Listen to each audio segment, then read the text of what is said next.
Kamusta na po yung kapatid at si VP Sara? I'm asking because I suppose, no, you have come out in public saying that you're very close also to VP Sara. So, kamusta na po yung dalawa? Well, nagkita naman kami, civil naman, pero it has to be said that VP Sara is very bothered and confused by the demolition job against her, and my brother repeatedly asserts that it's not his doing. Diyan pa lang, kitang-kita nyo na kagad, di ba? Kitang-kita nyo na kagad yung style nito ni Senator Amy. Alam mo, dalawang bagay ito eh. Dalawang punto nakita ko dito. Number one, she is saving the ass of her brother.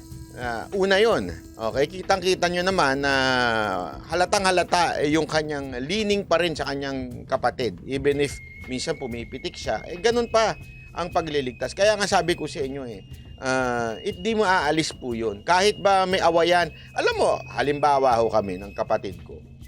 Kami ng kapatid ko, nung naalala ko, nung elementarya, nung high school, nag-aaway kami yan. Habol lang kami ng itak at saka ng bambu. Hindi alam ng tatay ko yan. Pero naghahabol lang kami niyan. Tapos, as in, hindi kami magkasundo, okay? Pero, ito yung noon to, Pero pag ako may nakaaway nung high school, ngayon kasi iba na eh. Ngayon, close na kami. Pero nung high school, elementary, hindi kami close niyan. Okay? Pero pag ako may nakaaway nung high school, kahit nagpapatayan kaming dalawa, tutulungan ako niyan. Ibig sabihin, sasalbayin ako niyan sa mga kaaway ko. Kasi higher siya, same school kami. 3 years higher siya. So, tutulungan ako niyan. Ganun yun. So, anong ibig ko sabihin? Kasi ganun naman talaga magkakapatid. Diba? Away-away, pagka mga issue sa bahay, nagbabatuhan, ganyan-ganyan. Pero pagkalaban yung sa labas, nag-aano na yan, nagtutulungan na yan. Parang ganito ginagawa ni Senator Amy. Diba? Parang ang ginagawa niya dito, sinasalba niya yung kapatid niya na nag-usap na sila, everything is okay. Tapos, may pitik siya kay VP Sara Duterte. Bothered and confused. Sino ho ba yung mga bothered and confused? Pag inatake, sila ho yung mga mahihinang nilalang. Tama, mali? Imagine this. Social, Imagine nyo, si Pangulong Duterte yan. Inatake siya at inatake ng kamera nung panahon niya. Halimbawa, siya presidente. Would you say, Mr. President, I think you're bothered and confused? You would say that. Why? Because Rodrigo Roa Duterte is a strong president. No one can confuse him. No one can make him bothered. Walang nakakagawa sa kanya nun. Tama, mali. Di ba? Yun ang matindi dyan. Okay? Kaya nga, dito, halatang-halatang, babansagan mo, nag-usap daw kasi sila. Nag-usap daw sila at sinabi niya, I think VP Sara is confused and bothered. So, mahinang nilalang si VP Sara Duterte? Ganun ba sinasabi mo? Parang hindi isipin nyo to, with all the noise that is happening right now, hindi nga siya nagsasalita. Tuloy-tuloy ang trabaho niya. In other words, unbothered. Confused. Her program, hindi ho nagbago. Ibig sabihin po, kasi ito ang taong klaseng confused. Ang taong confused ay mga katulad ito walang biro ito, katulad ni Kaloy Abnoy, di ba? Bakit to confused? Pabago-bago ho siya ng statement. Pagbago-bago ho siya ng sagot. Kasi nga confused ka eh. You do not understand kung ano talaga yung pinaglalaban mo. Hindi mo na kaya tuloy kung ano-ano na yung direction ng attack mo. Kasi you're confused. Di ba? Si VP Sara Duterte, hindi ho siya nagbabago ng statement from the very beginning until now. The fight against the CPP-NPA in terms of the education ng mga kabataan, nandun pa rin. The changes na kailangan sa school, nandun pa rin. Ibig sabihin, whatever attack na nakikita o ng mga tao, hindi siya nagbabago.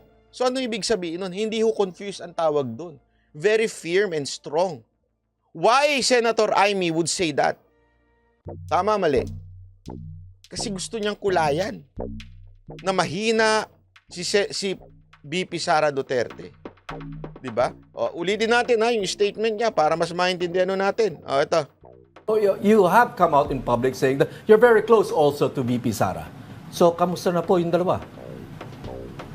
Well, nagkita naman kami, civil naman, pero it has to be said that VP Sara is very bothered and confused by the demolition job against her. And my brother repeatedly asserts that it's not his doing. Oh, ayan no. Parang nililigtas niya. Walang kinalaman yung aking kapatid sa lahat ng atake. Ikaw naman bothered ka. Ay nako, iniiwasan ko na nga magmura pero buti hindi ko nasabing gago, no? Hindi ko sinasabing gago si Senator Amy. Kaya nga iniwasan ko sabihin kasi hindi Diba? Sana lang, wag ganon. Kasi halatang-halatang buti na lang hindi ko... Hindi maganda. Hindi maganda yung pinapalabas siya dito. Okay. So, But is ganun, there... nagkakatapatan naman na talagang hindi maganda nangyayari. Pero sana, sa lalong madaling panahon, kung sino man yung pasimuno niyan, tigilan na. Kasi hindi nakakatulong. Kaya nga, take note yung una niyang sinabi, we are civil. Alam mo, when you say you are civil, di ba, in any relationship, when you say, we're just civil, hindi, we do not attack each other, but we disagree on some issues. Kaya nga, we're just civil. Di ba? Something like that. Ibig sabihin, you're not close. Kaya nga, civil lang kayo Kasi po, yan ang pinapalabas nila noon pa. Si Senator Amy noon pa, bibigyan ko kayo ng a little bit background. Okay? Ganito yan. Kung maaalala ninyo, the start of national campaign of BP Sara Duterte, kung maaalala ninyo sa mga talagang nakasubaybay nung panahon ni Pangulong Duterte, anong organisasyon yun? Yun po yung Tapang at Malasakit. Okay? Wala pa yung hugpo ng... meron na yung hugpo ng pagbabago, pero ang nagsimula ng Tapang at Malasakit movement was VP Sara. It was held in BGC at nandun po ang mga Cayetano. They were close. As a matter of fact, everyone knows at that time na VP Sara Duterte and sila ni Cayetano was very close. They sit in the front. Alala ko pa noon, Mocha was official at that time, pinupuri siya sa harap. Alam nyo, hindi pinupo sa harap? Si Amy. Hindi siya close. Close-closean lang siya noon. Hindi pa siya senador noon. Nagpapa-close-closean lang siya kay BP Sara.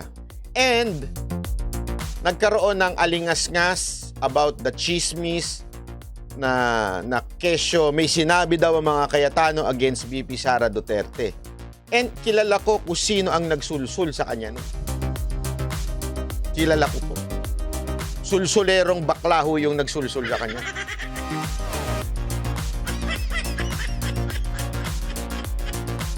At eto rin pong si Senator Amy, hindi si Senator Amy yung baklang sulsulero. Ito rin si Senator Amy naman ang nag-take advantage nung chismis na pinakalat nung bakla. Sandali lang linawin ko. When I say bakla, walang masamang ibig sabihin po nun Okay, linawin natin. Kasi ano ba Tagalog ng gay o bakla, di ba? Kasi wag na natin pagandahin pagandahin. Parang parang i-demonize ika nga. Kasi iba parang bakit ka naman nagsasabi ng bakla? Ano ba Tagalog niyan? bakla. Sa Bisaya, bayot. Anong gusto nyo? Gay pa rin? LGBTQ pa rin? Pare-pareho lang naman yun. I mean, yun din naman ibig sabihin nun. Ang hindi bakla, yung mga katulad ni Sas, kasi transgender na po siya. Iba na ho ang label. Pero pag yung lalaki na bakla ho ang tawag doon. Binabae, pareho lang din. Di ba? No sugar coating, ika nga. Tama, maraming salamat sa Francis. So, yun na nga ho yun. Hanggang sa nasira na yung relasyon nila, kaya naging pagkakataon kay Senator Amy na dumikit ng dumikit dito kay VP Sara. So, pinapalabas niya na dikit sila, ginamit during the election nung run ni Senator Amy, na close sila ng mga Duterte, kaya ang laking factor kaya nanalo. Pero at that time, the packaging was close si Senator Amy kay VP Sara. Ngayon, tanungin kita, why would you say civil kayo?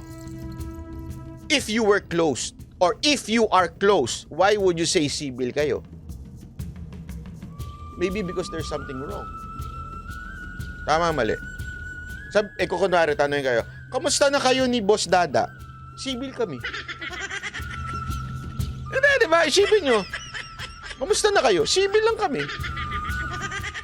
Hindi mo sasabihin yun, ha? Di ba? Pag kamusta na kayo? Lumalabas kami, magkaibigan kami niyan. Kasama kami niyan. Hindi mo sasabihin, hindi, civil kami. When you say civil kayo, hindi talaga kayo close. Di ba? Hindi kayo ibig sabihin po, she was deceiving the people, yung projection niya na malapit siya sa mga Duterte. Lumabas, ika nga, di ba?